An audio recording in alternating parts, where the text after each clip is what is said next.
Hey, bonne année 2019. Meilleurs vœux, bonne santé, la réussite, les projets, tout ça quoi. Ok, donc j'espère que vous avez passé de bonnes vacances. Moi personnellement j'ai été pas mal occupé cette fin d'année, donc cette pièce est devenue un espèce de dépotoir, espace de stockage où j'ai pas eu trop le temps de ranger. Donc si ça vous dérange pas, je vais faire un peu de rangement avant et après on s'y met. Vous voyez, j'ai encore des cadeaux de Noël que je dois offrir à des gens ce week-end. Aussi j'ai acheté ce puzzle 3D qui s'est cassé pendant le transport et que j'ai pas encore essayé de refaire.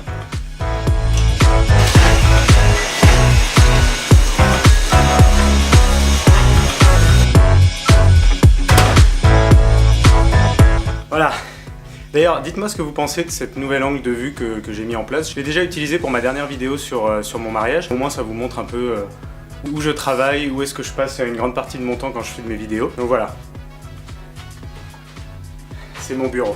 Alors j'espère que vous avez passé une bonne année 2018. Moi personnellement c'était une grosse année pour moi, il s'est passé beaucoup de choses. Et du coup j'ai décidé de vous faire mon premier review, en tout cas retour sur l'année 2018. Notre premier voyage de l'année c'était techniquement à Marrakech puisqu'on a passé le nouvel an de 2017 là-bas. Donc au premier et au 2 de l'an on était toujours à Marrakech. Et c'était un des voyages à petit budget qu'on a fait cette année. C'est-à-dire qu'on avait loué une maison en plein dans la Médina, donc on était au cœur de la Médina de Marrakech. Donc c'est vraiment là où les locaux vivent. Il se passe beaucoup de choses, il y a des marchés tous les jours avec des petites échoppes. C'est vraiment typiquement le Marrakech vivant, on va dire. Ensuite, le gros voyage de cette année, c'était Coachella. Alors on a décidé d'aller à un festival de musique, c'était une grande première pour moi parce que j'avais jamais assisté à un festival de musique auparavant. Et Coachella, c'est pas non plus n'importe quel type de festival, c'est vraiment un énorme festival. Je sais pas combien ça réunit de personnes en tout, mais c'est vraiment gigantesque. Il y a plusieurs scènes avec plusieurs artistes. On est resté 3 jours sur place, donc on a fait l'aller à Los Angeles. Ensuite, on a dû louer une voiture pour faire à peu près 2 heures de route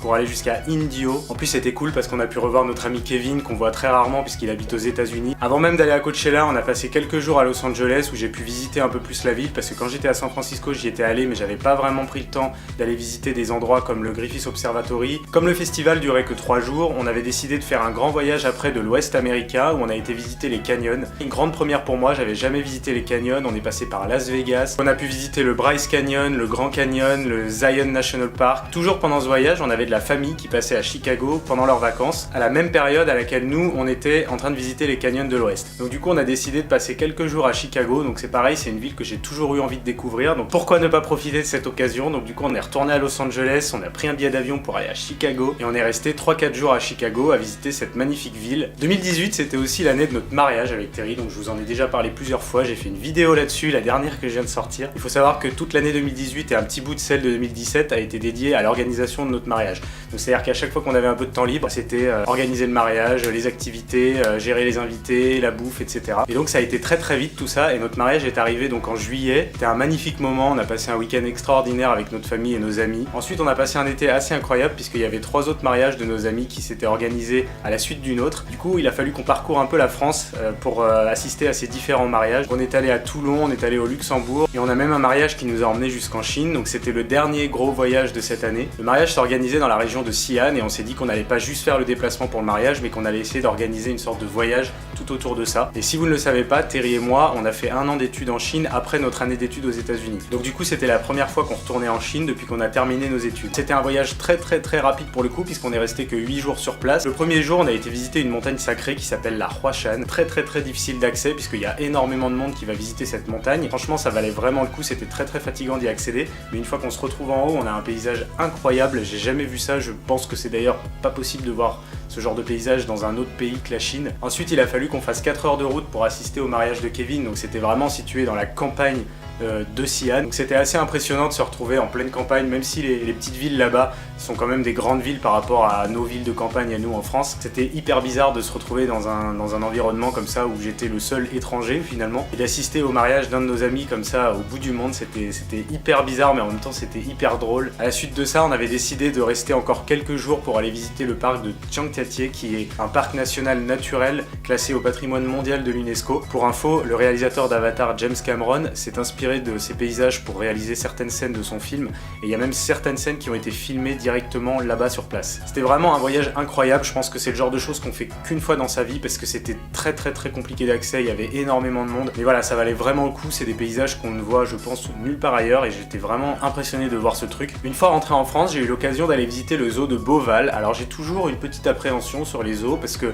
je sais jamais comment les animaux sont traités sur place. Je sais jamais vraiment si ce que je vais voir une fois dans le zoo va vraiment me faire plaisir ou pas. Je peux vous dire qu'en apparence, les animaux ont l'air d'être plutôt bien traités. Après, il y en a certains qui ont des traitements de faveur par rapport à d'autres, c'est-à-dire qu'il va y avoir par exemple le panda qui va avoir un enclos immense alors qu'il va jamais bouger et qui va rester à manger du bambou toute la journée. En revanche, on va avoir certains lions ou certains tigres qui vont être dans des petits enclos derrière une vitre et c'est pas forcément agréable à voir, ils ont l'air de s'ennuyer un petit peu à cet endroit-là. J'ai toujours un peu d'appréhension avant d'aller visiter un zoo, mais j'étais quand même plutôt agréablement surpris du zoo de Beauval. Ensuite, j'ai assisté pour la première fois de ma vie à la Paris Games Week, un grand événement qui réunit tous les acteurs du jeu vidéo en France. J'ai trouvé ça très cool, très sympa. On parcourt un peu les stands, on essaye de voir les nouveautés qui vont sortir à la rentrée ou en fin d'année. Très cool la Paris Games Week. Après ça, j'ai ma petite femme qui m'a payé un super cadeau. J'ai pu faire un baptême de vol, donc j'ai piloté un petit avion, 4 places, au-dessus de la banlieue parisienne. Une vidéo que je n'ai pas encore sortie mais que je vais sortir prochainement sur la chaîne. On est allé du côté de Versailles, donc il y a un petit aéroport là-bas avec beaucoup d'écoles de pilotage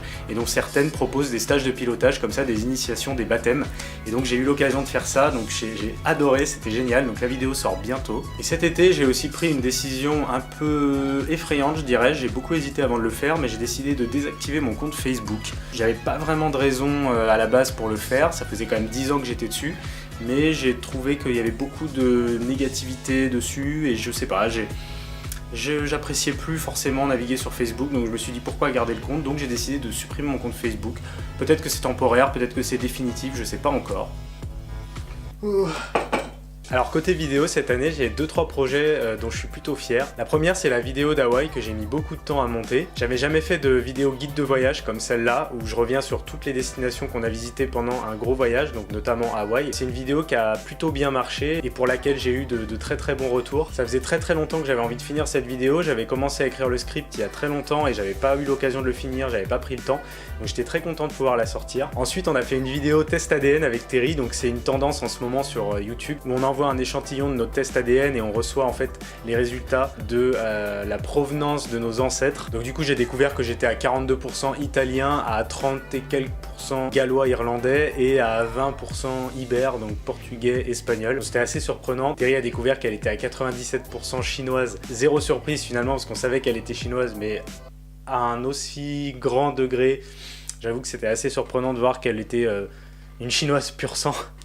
J'ai aussi sorti une vidéo sur le Miracle Morning qui est cette méthode de développement personnel qui a pas mal fait parler d'elle ces dernières années, ces derniers mois. Et j'ai voulu tenter de le faire parce que j'ai vu plusieurs vidéos sur le sujet. J'avais pas mal de problèmes pour m'organiser dans ma journée. J'arrivais à dégager très peu de temps pour faire mes montages vidéo ou même tourner des vidéos comme celle que je suis en train de vous faire. Ça peut paraître un peu taré au début de se lever à 5 h du matin tous les jours, mais en fait j'ai découvert que vraiment ça faisait gagner un temps fou dans l'organisation de sa journée. Côté projet pour cette année 2019, alors j'en ai pas mal à vous donner. Alors il y a déjà un gros projet, c'est un projet de voyage qu'on a essayé de mettre en place avec Terry il y a pas mal de temps et qui va enfin se concrétiser. On n'a pas pu partir en voyage de noces à la fin de notre mariage, c'est-à-dire l'été dernier. Et du coup, on part donc cette année en voyage de noces en mars, en Patagonie, donc c'est-à-dire Argentine, Chili. Si vous nous connaissez un petit peu, vous savez que le genre de voyage de noces où on va se balader sur la plage, on reste sur le transat toute la journée à rien faire et on profite du soleil, c'est pas du tout notre cam. On va voir des paysages de dingue, on va aller voir des icebergs, on va aller voir des pingouins. J'ai trop hâte! Concernant la chaîne YouTube, j'aimerais vous faire beaucoup plus de vidéos de guides de voyage comme celle que j'ai pu faire sur Hawaï. C'est-à-dire un récapitulatif de toutes les activités qu'on a fait sur place, les destinations, éventuellement les hôtels qu'on a pris, les activités, tout ça. Plutôt dans les nouveaux projets de choses que j'ai pas encore faites sur la chaîne mais que j'aimerais développer et qui me tiennent à cœur. J'aimerais sensibiliser un peu les gens sur la cause environnementale. Pourquoi pas participer à des clean-up days, c'est-à-dire des journées où les gens se réunissent pour aller nettoyer tel ou tel espace. Moi je suis très sensible à la cause environnementale environnementale, et j'aimerais du coup passer un peu ce message et montrer que voilà, des petits gestes du quotidien mis en commun peuvent changer un peu les choses. J'aimerais aussi vous faire beaucoup plus de vidéos sur Paris parce qu'au final je suis juste à côté de plein de choses que les gens ont peut-être envie de découvrir et j'ai pas forcément pris le temps d'aller faire découvrir Paris à travers ma chaîne YouTube. De manière générale, plus de vidéos parce que j'ai envie de développer la chaîne, j'ai envie de vous partager un maximum de trucs, beaucoup plus de vidéos face cam comme celle que je suis en train de vous faire là parce qu'au final c'est un bon moyen de vous partager des choses et de discuter directement avec vous. En plus j'aime bien ça, donc ça tombe bien. Donc c'est à peu près tout pour les projets 2019, en tout cas ceux qui sont sûrs et certains et confirmés à la date à laquelle je vous parle. Il y en aura probablement d'autres qui vont arriver en cours d'année, mais pour le moment je peux pas vous en parler. Donc surtout n'hésitez pas à vous abonner, surtout pour suivre mes prochaines aventures et les prochaines vidéos qui vont sortir sur cette chaîne, et cliquez aussi sur la petite cloche qui vous notifie à chaque fois que je sors une vidéo puisque YouTube a pas mal changé ses règles. J'espère que vous allez passer une bonne année. Moi en tout cas j'ai plein de projets et je suis super excité de voir cette année 2019 démarrer. Je vous souhaite encore mes meilleurs vœux pour 2019 et je vous dis à la prochaine.